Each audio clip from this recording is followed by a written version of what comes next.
The African Union Commission says that a continental standby force will not be fully operational by December deadline.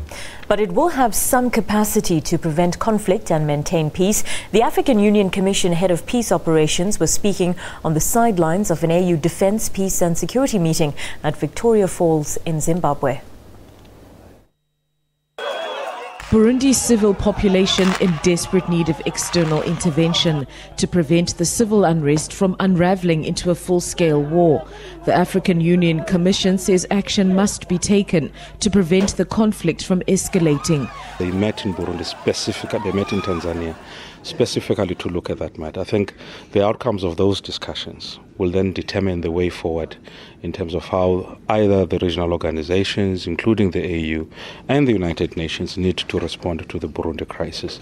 But yes, everybody sees a need to respond to that crisis, to prevent deaths, destructions of property, and ensure that we come out of this phase whenever there's a contestation of power, it actually leads to bloodshed and violence. It is time for the African Union to consider sending a peace mission with an armed security group to help restore peace and order.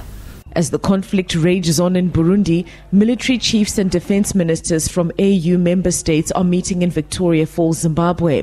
They're assessing the progress in setting up a 5,000-strong African standby force. They acknowledge that the nature of conflict is changing, becoming more complex and transnational.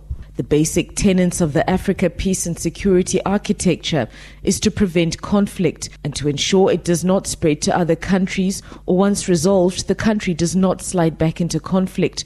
As events in Burundi unfold and thousands flee the border into neighboring countries, what many see as a noble idea might have come too late to save their lives. Shingai Nyoka, SABC News, Victoria Falls, Zimbabwe.